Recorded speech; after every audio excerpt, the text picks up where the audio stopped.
자, 오늘 이제 4월 6일입니다. 저희가 오늘은 이제 오타니 선수 또 시즌 첫 승 거두지 않았습니까? 오늘 이제 투타 양쪽에서 결정적인 활약을 펼쳤기 때문에 이 오타니 선수에 대한 이야기 한번 또 해보고, 또 이 시간이 없어서 이 또 현우 기자님이 칼럼을 통해 또 전해드리지 못했었던 새로운 메이저리그의 트렌드 구종, 이 스위퍼에 대한 이야기도 저희가 좀 자세히 해보는 시간 가져보도록 하겠습니다. 그리고 오타니가 오늘 재밌게도 이 투수와 타자 양쪽에서 이제 피치클락을 위반하는, 이 규정 위반하는 사례가 생겼기 때문에 그 부분에 대해서도 조금 얘기를 해볼 수 있을 것 같아요. 알겠습니다. 오늘이죠. 이 T-모바일 파크에서 열린 시애틀과의 원정 경기, 선발 투수 겸 3번 지명 타자로 출전을 해서 첫 승과 또 쐐기 타점까지 기록한 오타니 선수였는데요. 네, 투수로서의 기록을 살펴보면 6이닝 동안 111구나 던지면서 이 피안타는 3개밖에 되지 않았었는데요. 다만 볼넷이 4개, 몸에 맞는 공 2개, 이 사사구가 6개로 많으면서 이 경기 초반에 제구에 좀 어려움을 겪었었죠. 그렇습니다. 대신에 탈삼진은 또 8개를 잡아내면서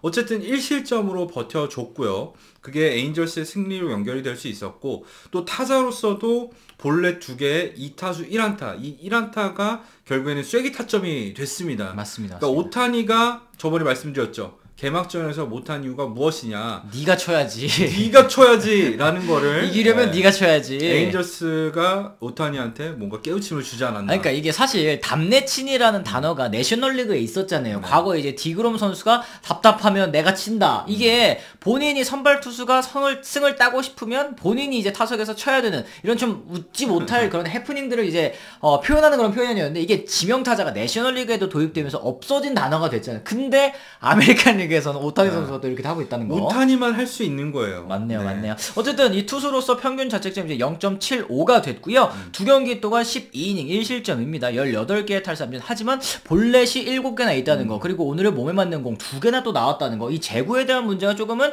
걱정이 되실 법도 합니다. 그렇죠. 예, 제구 난조가 어쨌든 경기 초반부터 이어지면서 1회부터 사실은 아찔했었습니다. 뭐 다행히도 이제 주루사로 인해서 이 상대팀의 흐름이 조금 끊겼었고, 이후에 오타니가 이 삼진 2개를 잡아내면서 1회를 마무리할 수 있었는데, 이게 2회, 3회, 4회까지 계속해서 볼넷 그리고 몸에 맞는 공이 나오면서 고생을 했었던 오타니예요. 그래요. 사실 현지 전문가들 혹은 이제 현지 분위기도 오타니가 이거 피치 클락의 영향을 지금 받고 있는 것이 아니냐라는 분석을 지금 내놓고는 있더라고요. 그렇죠. 지난해 평균 이 투 템포 자체가 21.7초로 굉장히 긴 편에 속하는 오타니였는데, 이게 어느 정도냐면은 투수 339명 중에서 399명입니다. 399명 중에서 354위. 야, 거의 하위권에 머물러 있는 상황이고, 특히 많은 분들이 오타니 경기 보신 분들은 알겠지만 지난해 같은 경우는 주자가 있는 상황에서 투구 템포가 정말 길었던 맞아요. 선수가 오타니였기 때문에 이 부분에 과연 적응을 할 수 있을까? 왜냐하면은 WBC 때문에 시범 경기 등판이 한 번밖에 없었고, 그렇죠. 타자로서도 6경기 출전밖에 없어서 조금은 걱정을 했었습니다. 그리고 WBC 때는 어쨌든 이 피치 클락이 적용되지 않는 경기이다 보니까 이런 적응의 문제 당연히 또 겪을 수 있을 것 같다라는 생각이 좀 드는데, 이날 경기에서도 피치 클락을 위반해서 심판에게 또 이닝 사이에 항의하는 모습이 또 보이기도 했었습니다. 그렇죠. 1회였었는데 이 랄리의 타석이었었죠. 초구 바로 이제 볼을 주고 시작을 했는데, 다행히도 이제 오타니가 이 삼진으로 이 흐름을 끊어낼 수가 있었고요. 6회 초에는 타자로서 피치클락을 위반을 했어요. 그래요. 이 타자도 사실은 이 피치 클락이 종료되기 8초 전까지는 타석에 들어서서 자세를 딱 취해야지만 되지 않습니까? 그렇죠. 근데 이제 마차도가 뭐 어제 경기에서 거기 그 부분에 있어서 항의를 하다가 퇴장을 당했었는데, 오타니도 사실 타격도 조금 준비 시간이 필요한 선수이기 때문에 걱정을 했었는데, 이번 시즌 첫 번째 위반 사례가 나왔고 스트라이크를 먹었습니다만 네. 다행히도 이 타석 역시 볼넷으로 출루할 수 있었습니다. 그렇습니다. 어쨌든 이 오타니 선수 7회 초에 3대1로 앞서 있었던 상황에서 적시타 때려내면서 4대1 리드를 만들었는데 7회 말에 곧바로 또 이제 불펜이 2점을 허용하면서 4대3까지 추격을 해서, 만약에 이 앞선 7회 초에 적시타를 때려내지 못했더라면 3대3이 될 수도 있는, 본인의 승이 또 날아갈 수도 있는 그런 상황이 연출될 뻔했었다는 게 그렇죠. 아찔하긴 합니다. 또 오타니도 아찔했을 거예요. 와씨 못 쳤으면 못할 뻔. 네. 야, 라고 생각했는데 에인절스의 불펜이 확실히 불안해요. 아니, 그렇게까지 보강을 많이 했는데도 불구하고 오늘 경기에서도 또 실점하는 모습들도 나오면서 여전히 이 불펜 불안은 또 해결되지 못하고 있는 그런 상황인 것 같습니다. 특히 8회초가 종료되는 과정이 사실은 이 시애틀이 오늘 주루사가 많았거든요. 네네. 그런 부분 때문에 간신히 2실점으로 끝난 거지 다른 상황이었으면 정말 어떻게 됐을지 모릅니다. 그렇습니다. 어쨌든 이제 타자 성적도 6경기 동안 2홈런 6타점, 타율 2할 8푼 6리에 OPS 971이니까요. 투타 모두 시즌 출발이 굉장히 또 좋다 말씀드릴 수 있겠습니다.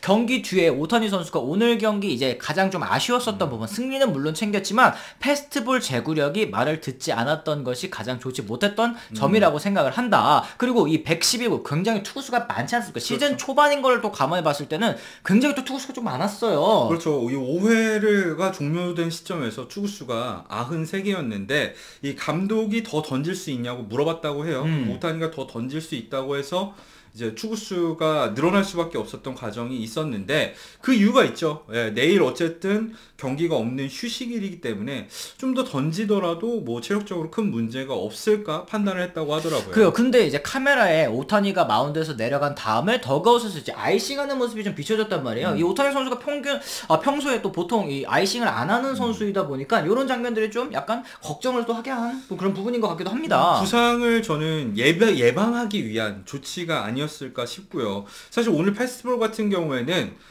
제구도 안 됐습니다만 구속 자체도 평소보다 좀 느렸습니다. 그래요. 뭐 최고 구속은 98마일이었지만 평균 구속이 96마일 정도니까 뭐 평소보다는 좀 나오지 못했었다. 최고 구속과 평균 구속을 따졌을 때 한 1에서 2마일 정도 더 적게 나온 경기였었고 이 오타니 같은 경우에는 다들 아시겠지만 지난 시즌 중반부터 이 포심 패스트볼이 오타니가 솔직히 말해서 결과가 좋지 않은 경우가 많잖아. 그러다 보니까 투심 패스트볼을 섞어 던지기 시작했고 거기다 컷 패스트볼도 던지기 시작하면서 오타니의 이 패스트볼의 구속은 거의 다 비슷해.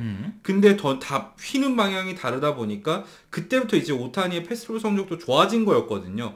근데 제 생각에는 패스트볼을 너무 이렇게 다양하게 던지다 보니까 0점이 안 잡힐 때는 더 고생을 하는 게 아닌가 하는 생각이 들기도 했었습니다. 그래요. 말씀하신 것처럼 오늘 패스트볼 포심 23개를 던졌는데 그중에 12개가 또 볼이었거든요. 여기에 뭐 커터도 13개 그리고 투심도 11개를 던졌으니까 이 패스트볼의 비중이 또 많기는 했는데 또 딱히 또 그렇게 효과는 별로 없었었던. 네. 뭐 이랬을 경우에 오타니가 잘 던지는 보통 방법이 스플리터가 사실 오타니의 최고의 마구 아니겠습니까? 네, 결정구. 이 스플리터가 말을 듣는 경기에서는 패스볼이 제구가 좀 안 돼도 쉽게 경기를 풀어가는 경우가 많은데 오늘은 스플리터도 좀 말을 안 들었어요. 그러다 보니까 스플리터도 8개로 이 적게 던진 경기였고 대부분을 이 스위퍼로 분류되는 이 느린 슬라이더를 많이 던졌었거든요. 그렇습니다. 오늘 경기에서 스위퍼를 무려 49개나 던졌는데 이 스위퍼 물론 저희 방송 오래 보신 분들께서는 어떤 건지 아실 것 같고 또 다저스 팬 여러분들께서도 이 스위퍼의 존재 뭐 익숙하실 것 같다는 생각이 드는데 슬라이더의 일종이지만 슬라이더와는 좀 큰 차이가 있기는 합니다. 그렇죠. WBC 때 이제 마지막 승부에서 트라웃을 삼진으로 돌려 세운 구종.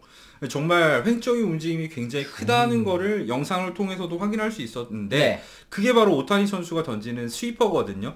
일반적인 패스트볼보다 약간 느린 대신에 횡적인 움직임이 강조된 구종입니다. 그러니까 스트라이크 존을 약간 휩쓸듯이 지나가기 때문에 스위퍼라는 별명이 붙었고요. 올 시즌부터 베이스볼 서번트에서 슬라이더와 스위퍼를 따로 분리하기 시작하면서 많은 분들이 궁금해하고 계시는데 이게 한 지지난해부터 메이저리그에서 유행을 하기 시작한 구종이잖아요. 그렇죠. 사실 슬라이더랑 던지는 법 자체가 거의 차이가 없어요. 다만 실밥에 좀 더 이제 면적이 넓게 이제 손가락을 걸쳐서 이제 좀 더 강하게 회전을 넣는. 그래서 상하 움직임은 슬라이더보다 적은 대신에 좌우 움직임을 크게 늘린 구종이라고 생각하시면 되거든요. 왜 이 구종이 유행을 하느냐? 이 메이저리그의 이 플라이볼 레볼루션, 그러니까 뜬공혁명이 발생하고 나서부터 타자들이 전체적으로 어퍼 스윙을 하는 비중이 극단적으로 높아졌잖아요. 그렇죠. 근데 어퍼 스윙에 이 종 슬라이더, 기존에 던지던 슬라이더로 대응을 할 경우에는 이 실투가 됐을 때 몰리잖아요. 와서 맞는다는 거죠. 그러면은 정말 와서 배트에 맞아요. 그러다 보니까 슬라이더의 단점이 뭐냐? 피홈런이 정말 실투 같은 경우에는 많이 나오는 구종이잖아요.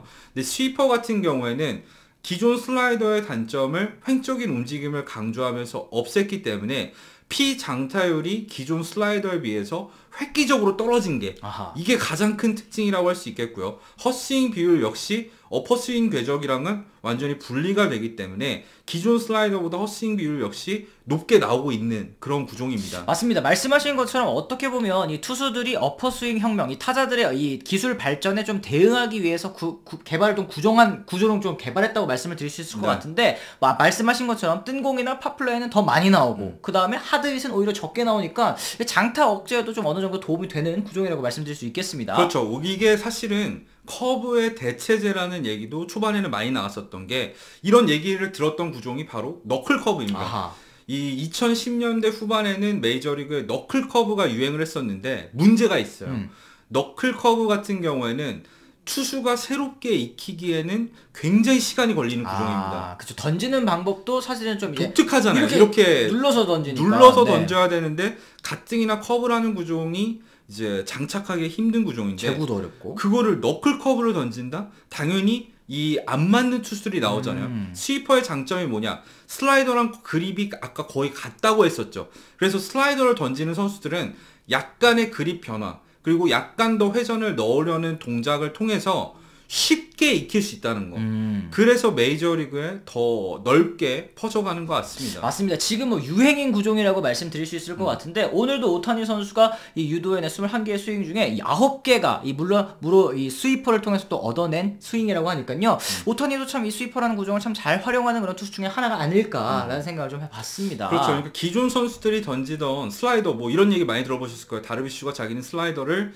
3가지 정도 던진다. 그쵸. 그 중에서 다르비슈가 가장 헛스윙 유도로 쏠쏠하게 쓰던 구종이 80마일 초반대 느린 대신에 가큰 슬라이더였잖아요. 이게 실제로 다르비슈의 페이지를 가보면 스위퍼로 분류가 되고 있거든요. 이런 구종들은 우리가 말은 안 했지만 사실은 스위퍼에 가까운 구종이라는 거를 알 수 있습니다. 그렇습니다. 네. 그렇기 때문에 이제 과거 던졌었던 구종들, 뭐 무브먼트라든지 이런 값들을 또 구체화 해가지고 분류를 해놓고 있는 이제 베이스볼 서번트이기 때문에 앞으로 많은 분들께서 또 이 페이지 보실 때 스위퍼라는 구종, 이게 스위퍼구나 이렇게 좀 생각하시면 또 이해하기 편해지지 않을까라는 생각이 좀 드는 것 같습니다. 어쨌든 저희가 오늘 이제 오타니 선수 또 얘기를 하면서 또 첫 승, 그리고 쐐기 타점까지 또 거뒀다는 소식 또 말씀을 드렸잖아요. 스위퍼에 대한 이 구종에 대한 뭐 자세한 설명까지 저희가 또 어느 정도 전해드린 것 같아요. 오타니 선수가 앞으로 이렇게 또 던질 때 슬라이더네 하지 마시고, 중요보면서 저건 이제 슬라이더가 아니라 메이저리그에서 스위퍼라고 부르는 거야, 이렇게 한번 얘기하시면 또 멋있지 않겠습니까? 그렇죠.